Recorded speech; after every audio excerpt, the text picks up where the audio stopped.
안녕하세요. 축구 전문 기자 한준입니다. 토트넘 허스퍼가 2022년 카타르 월드컵 개막을 앞둔 휴식 기전 마지막 경기 리즈 유나이티드의 4대3으로 역전극을 거뒀는데요.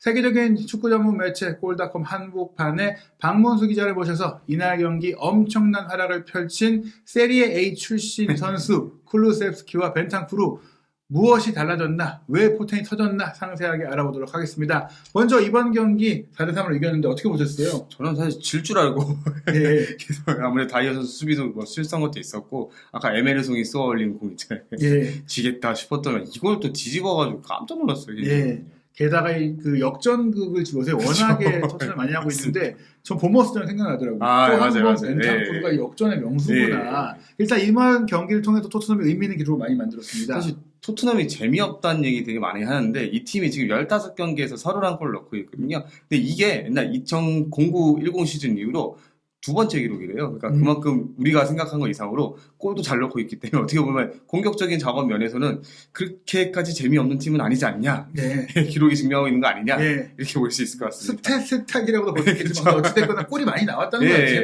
그리고 그렇죠. 이번 경기는 솔직히 말하면 보는 분들이 재미없을 수가 없습니다. 뭐 골을 내주고 가긴 했지만 결국엔 이제 정말 축구 팬들이 봤을 때는 너무나 그렇죠. 재밌는 골도 많이 나오고 상방을 알 수 없는 경기였기 때문에 솔직히 오늘 경기 토트넘 재미없다고 하는 건 양심 없다. 이건 인정해야 된다. 봐야 될 것 같고요. 또 대단한 게 그 역전의 명수 부분이에요. 네, 토트넘이 이번 시즌 기준으로 해가지고 지고 있는 상황에서 승점 13점을 가져갔어요. 그 말은 쉽게 무너지지 않는다는 것을 보여주는 징표인데 오늘 경기도 뭐 사실 질 수 있었는데 어쨌든 뒤집었고 앞서 말씀했던 본머스 전에서도 어떻게 보면 질 수도 있었는데 어떻게 뒤집기에 성공했잖아요. 이런 거 보면은 어떻게 콘테는 어떻게 명장은 명장이다. 어떻게든 경기를 뒤집을 수 있는 무언가를 가지고 있는 게 아닐까.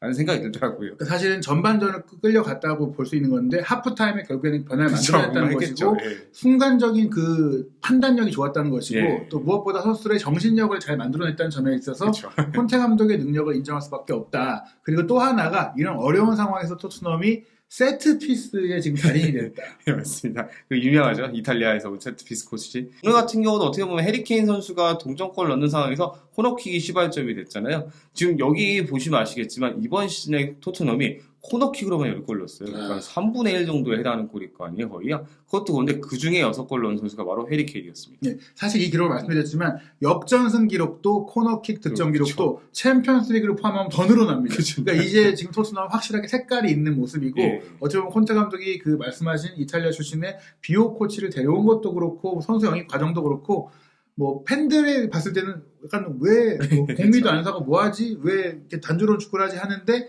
지금 나오는 결과들은 계획대로 나오고 있는 거라고 볼 수 있겠습니다. 뭔가 실리적이라고 봐도 되지 않을까 싶습니다. 그리고 사실 좀 가장 주목할 만한 게 사실 벤탄쿠르 선수가 제가 알기로는 경력 내내 그렇게 골을 넣는 선수가 아니었는데 지금 엄청나게 골을 넣고 있어요. 네, 벤탄쿠르 선수가 유럽 그 보카 주니어스에서 유벤투스 넘어온 이후로 그 유럽 5대 리그 기준했을 때 164경기에서 처음으로 멀티골을 가동했어요, 이게요. 여기는 뭐 133하고 스퍼스라 나와 있겠는데 사실 유벤투스고요. 토트넘 위저크에도 31경기 나왔는데 여기서도 처음으로 멀티골을 가동하면서 어쨌든 승리의 요정이 되고 있지 않을까 싶습니다. 그러니까 133경기 동안 유벤투스에서는 멀티골을 넣은 적도 없고 그렇죠. 득점 자체가 거의 없었는데 토트넘에서는 31경기만에 멀티골을 넣었을 뿐만 아니라 득점 기록 자체가 훨씬 더 많이 유벤투스 통산 기록보다 더 많은 골을 넣고 있으니까 전혀 다른 선수가 됐다. 지금 보시면 손흥민 선수도 이날 사실 이제 수술받고 나서 처음으로 이제 토트넘 경기장을 방문했는데 이 손가락 2개가 너 2골 넣었지 약간 뭐 이런 느낌 아닐까 싶습니다. 게다가 워낙 중요했잖아요. 이 2골이 그냥 2골이 아니라 동점골, 역전골을 넣었기 때문에 벤탄쿠르 이제 풀포텐 터졌다 이렇게 볼 수 있겠는데 사실 토트넘 허스퍼의 대반전은 지난 2022년 1월 이적 시장이 아니었나 싶어요. 지난 시즌이었죠. 토트넘이 사실 콘테 감독을 선임한 이후에 1월 이적 시장에 벤탄쿠르와 쿨루세스키를 데려왔을 때만 하더라도 아니 기대 많이 했는데 이거 지금 제대로 영입한 거 맞아? 솔직히 그리고 파라티티 디렉터도 유벤투스 출신이라더니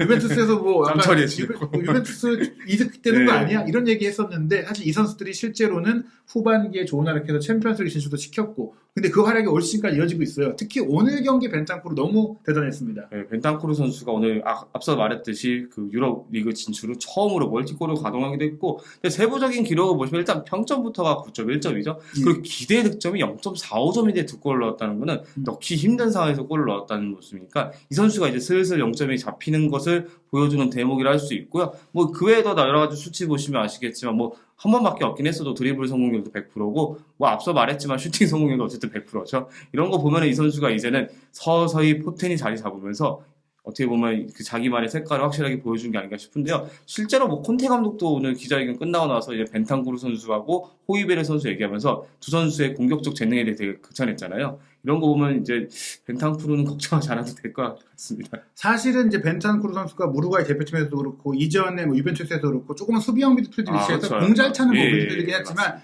그 위치에서 수비적으로 뛰었기 때문에 사실 이번 경기도 리커버 11개를 기록할 정도로 수비도 잘해주긴 했는데 공격이 발전했다. 오늘 이제 기자회견에서 콘테 감독이 했던 말이 여러분들이 호이비에르와 벤탄쿠르의 큰 발전, 휴즈 이제 인프로브먼트를 얘기했어요. 발전을 벌써 했을 것이다. 그게 무슨 얘기냐면 사실 호이비에르 선수가 무리뉴 감독이 있을 때부터 잘하긴 했지만 그때 호장군이라고 올리면서 수비를 하고 몸으로 막 막아내고 투지였는데 지금은 빌드업도 잘하고 롱패스도 하고 골도 넣고 있고 벤탄쿠르도 그러고 있으니까 어떻게 보면 이제 우리가 뭐 에릭센 안 산 것도 그렇지만 왜 토트넘이 공격 미드필더 안 사지? 이랬는데 콘테 감독은 알고 보니 이 호이비에르와 벤탄쿠르의 공격 능력을 키우고 있었다.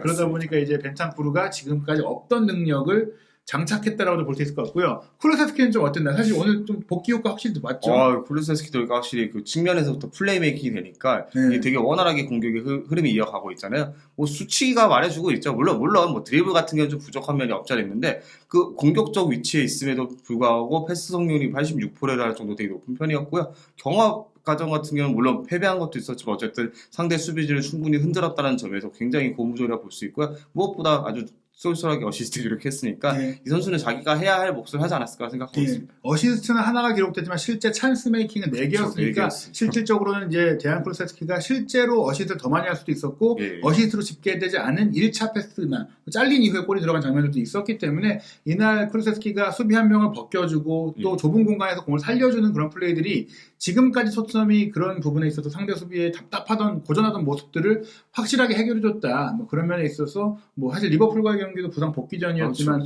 교체 들어오자마자 케인 선수의 골 어시스트 했으니까 사실 올 시즌 전반기에 토트넘의 경기력이 안 좋고 또 좀 부진했던 것은 쿠루세스키의 부상 여파가 확실히 컸구나 이런 느낌이 있었습니다. 근데 이렇게 벤탄쿠르와 쿠루세스키가 사실은 프리미어리그에서도 상위권인 토트넘에서 잘하는데 왜 그럼 유벤투스에서는 이게 좀 어떻게 보면 그렇게 쉽게 시즌 중에 보내줄 정도로 못했을까 좀 궁금하거든요.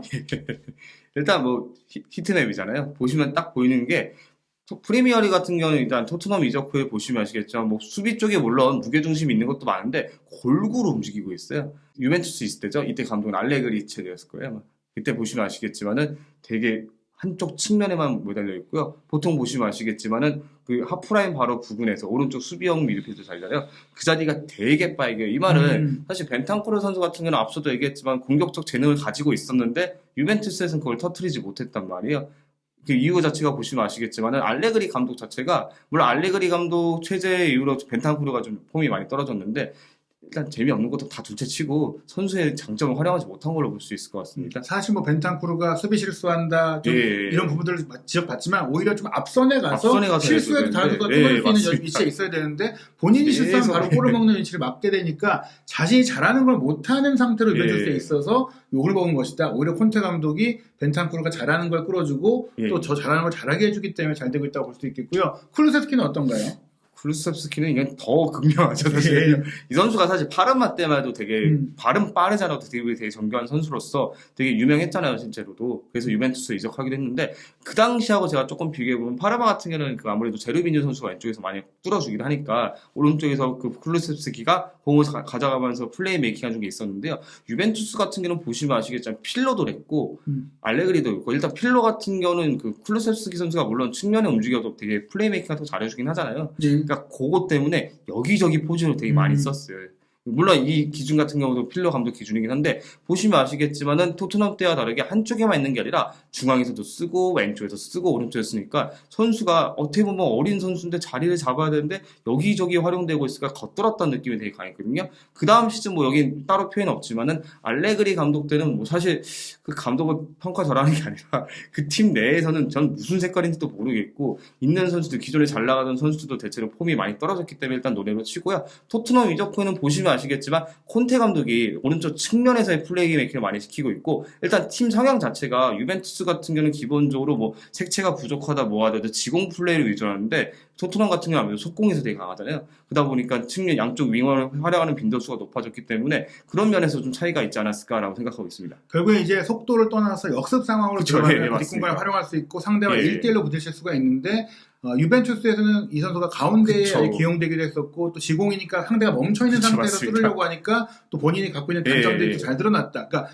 파르마에서 잘했던 부분들이 있어서 유벤투스에 갔는데 그 부분을 유벤투스는 살릴 수 있는 경기력이 아니었고 토트넘이 오히려 그런 모습을 끌어낼 수 있는 데다가 또 콘테 감독이 역할을 하나만 딱 주니까 오른쪽에서 또 돌파하고 패스하고 슈팅 때려 너 잘하는 것만 해 이런 부분들이 좀 이제 잘 맞지 않았느냐. 아시겠지만 토트넘에는 역습의 달인 손흥민 선수가 있으니까 쿠루세스키 선수 자체도 그렇고 케인 선수도 그렇고 아무래도 이 토트넘 구성 자체가 공격진이 뭐 지공상은 아니잖아요. 공을 잡고 뭐 하는 게 아니라 공간을 뚫고 들어가는 움직임이 되게 좋기 때문에 빠른 손흥민과 잘 풀어주는 이 쿠루세스키 구조 자체가 어떻게 보면 되게 이상적으로 돌아가고 있다고 평가할 수 있을 것 같아요. 실제로 손흥민 선수가 이제 지난 시즌에 프리미어리그 득점왕을 차지할 때도 전반기보다 후반기에 골을 많이 넣고 그 후반기에 가장 많은 도움을 또 줬던 선수가 쿠루세스키잖아요. 올 시즌에 우리가 이제 손흥민 선수가 득점왕인데 왜 전반기에 골을 못 넣지 이제 좀 약간 의아했고 좀 폼 떨어진 거 아니냐 했지만 사실 쿠루세스키가 좀 빠진 거 있지 않을까요? 쿠루세스키 선수가 아무래도 부상으로 결정했기 때문에 한쪽으로 측면이 더 쏠리다 보니까 아무래도 손흥민 선수한테 집중이 더 클 거 아니에요. 그러니까 공간을 사다갈 수 있는 움직임 자체가 줄었기 때문에 득점 생산성이 조금 떨어지는 것도 없지 않아 있죠. 그리고 제가 아까 말은 안 드렸는데 생각해보니까 토트넘에서는 손흥민이 있었잖아요. 근데 이 선수 유벤투스에서 물론 그 전전 시즌에 한데 왼쪽에는 호날두였으니까 움직임 자체가 굉장히 다르기 때문에 선수의 장점이 더 극대화된 게 아닐까 싶네요. 결국에 이제 후반기에는 뭐 손흥민 선수도 몸 상태 잘 돌아올 거고 쿠루세스키도 이제 나았고 게다가 벤탄쿠르도 공격 지원 능력이 살아났으니까 손흥민 선수의 후반기도 이 두 선수의 시너지가 나지 않을까요?